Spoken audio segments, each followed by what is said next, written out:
Yes, question number third is there is a product table. Product table means we have to find the product. अब product कैसे find करना है?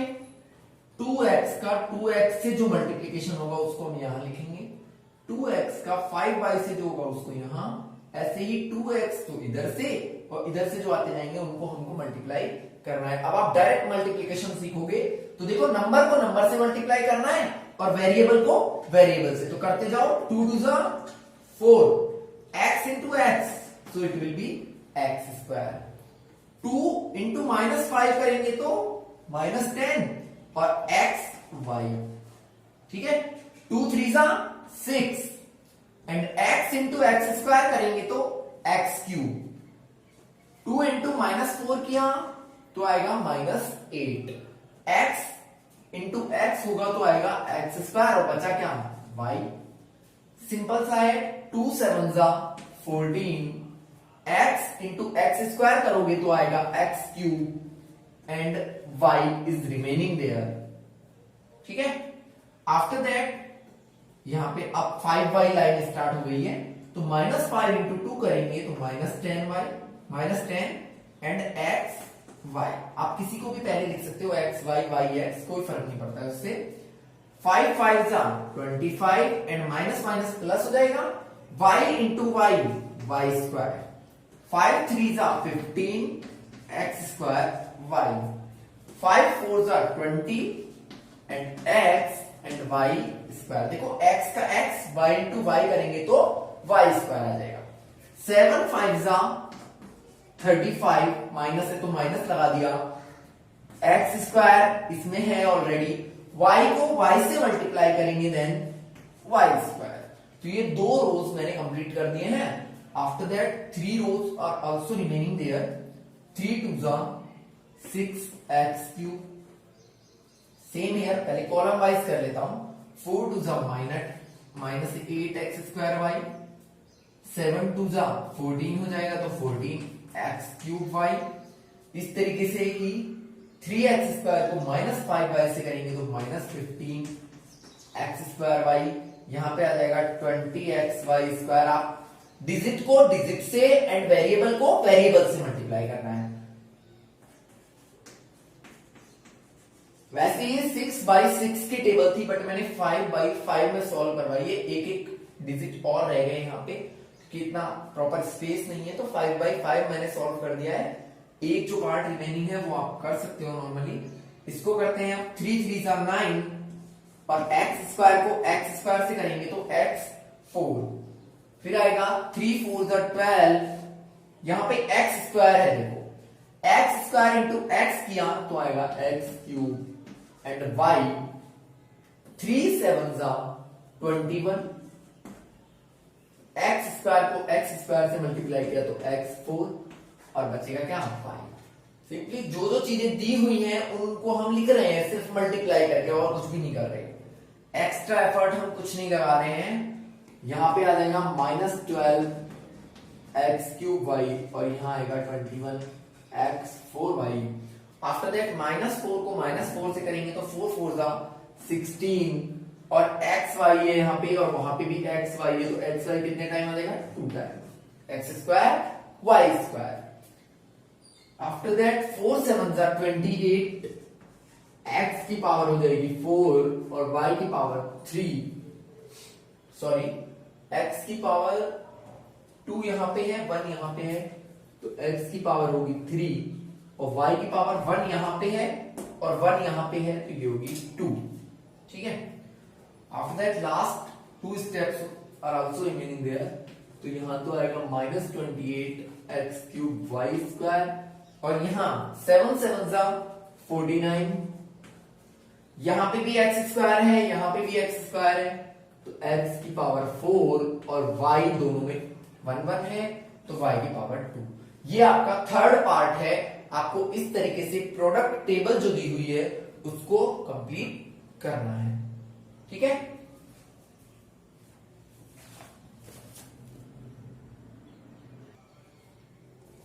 Your next question is find the volume of rectangular box with length, breadth and height आपको दी हुई है actually rectangle का कोई volume होता ही नहीं है, रेक्टेंगल का कभी वॉल्यूम हो ही नहीं सकता। रेक्टेंगल मींस क्या होता है, जिसके आमने सामने की साइड इक्वल हो और each angle is 90 degree.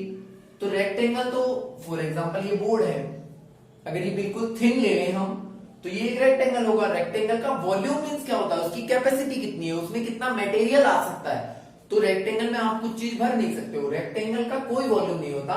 Actually यहाँ पे क्यूब होना चाहिए था ये, बट आपके अभी क्यूब आपने पढ़ा नहीं है इसलिए रेक्टेंगल ही दिया है, ठीक है। तो वॉल्यूम होता है जो रेक्टेंगल का या क्यूब का बोल लो उसको, वॉल्यूम ऑफ रेक्टेंगल दिया है आपके यहाँ पे, इसलिए मैं रेक्टेंगल टर्म ही यूज कर रहा हूं। वो होता है L into B into H, means length into breadth into height. Means जो ये तीनों चीजें दी हुई हैं इनको हमें क्या करना है, मल्टीप्लाई करना है। तो अब तक हम 2 टर्म्स को मल्टीप्लाई कर रहे थे, अब हम 3 टर्म्स को मल्टीप्लाई करेंगे। सो 5a into 3a square into 7a square, 7a 4। तो देखो डिजिट्स को एक side 5 into 3 into 7, a into a square into a 4। तो पावर्स एंड एक्सपोनेंट्स जो चैप्टर पढ़ा है 7th क्लास में, उसमें आपने पढ़ा होगा बेस इक्वल हो तो पावर्स ऐड होती हैं। तो यहाँ मल्टीप्लिकेशन में हम वही रूल यूज करते हैं, a की पावर 1 यहाँ पे है, 2 यहाँ पे है और 4 यहाँ पे है। तो a की पावर कितनी हो गई 7, और यहाँ 5 3 जा 15, 15 7 जा 105। तो हमारे पास वॉल्यूम क्या आ जाएगा 105 a टू द पावर 7। यहां पे करते हैं L into B into H करना है, तो डिजिट्स को अलग मल्टीप्लाई और वेरिएबल्स को अलग मल्टीप्लाई। 2 4 जा 8, 8 8 जा 64 एंड P Q R, क्योंकि ये मल्टीप्लाई हो ही नहीं सकते ऐसे, तो हम इनको एज इट इज लिख देंगे। ये 2 पार्ट्स और हैं इसके,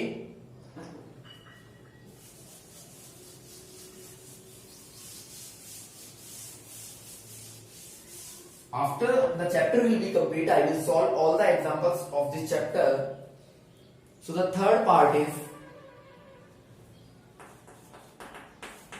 xy to x square y and 2xy square. The fourth part is a, 2b and 3c. We have to multiply all the terms. So here 1 coefficient is 1 because there is no coefficient, it means the coefficient is 1. So 1 into 2 into 2, 1 into 2 into 2, xy, x square y and xy square, इनको हम अलग multiply करेंगे। 2 to the 4 and 1 से multiply करेंगे तो 1। x कितने time आया देखो 1 and 2 3 powers and 1 4 powers, so x to the power 4, y 1 2 and 2, how many powers are there 4, so the answer will be 4x to the power 4, y to the power 4. The last part is a, what is the coefficient 1 2 3 into a into b into c, so our answer will be 3 to the 6, a b c. This is your fourth question of exercise 9.2. Now we will solve next question.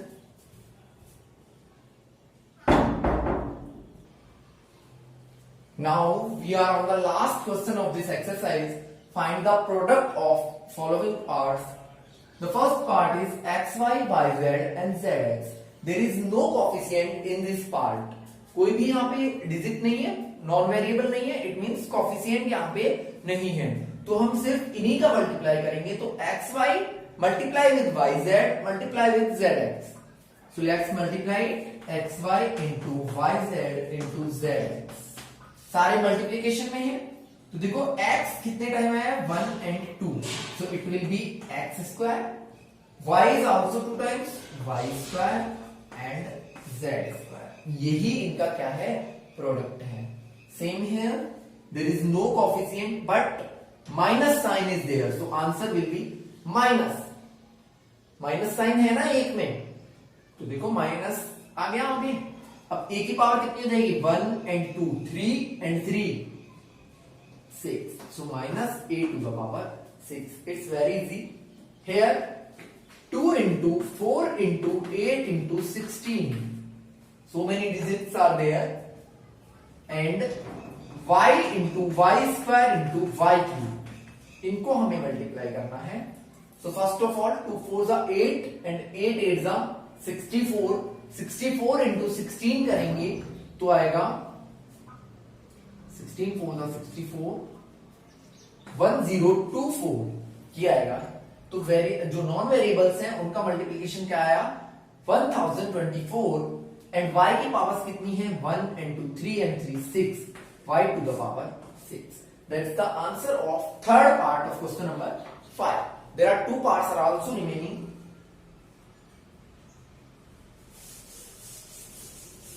I don't think that you have any problem in this chapter now, in this exercise.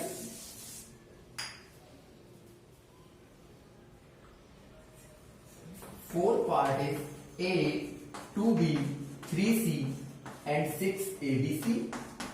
And the last part is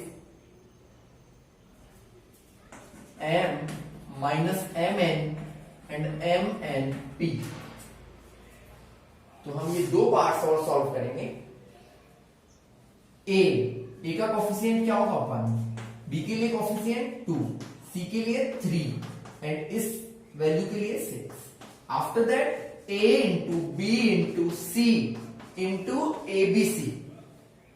ठीक है, सारे multiplication में है. तो ए कितने time आया 2 times, B 2 times and C 2 times. 6 3s are 18, 18 2s are 36 and 36 को 1 से मल्टीप्लाई करेंगे तो यही आएगा. मींस आपका सिंपल दो स्टेप आपको यूज करने हैं. फर्स्ट स्टेप में आपको क्या करना है, नॉन वेरिएबल्स जो टर्म है, अगर कहीं नॉन वेरिएबल टर्म नहीं है तो आप किसका यूज करोगे 1 का यूज करोगे. यहां पे कोई नॉन वेरिएबल टर्म नहीं है, छोड़ो.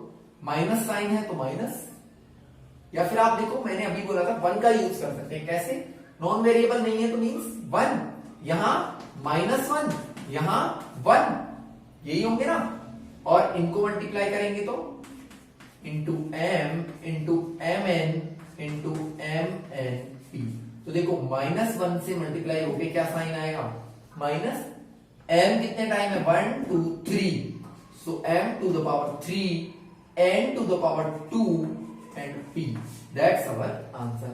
तो फर्स्ट स्टेप मैंने क्या बताया कि कोफिशिएंट जो है नॉन वेरिएबल्स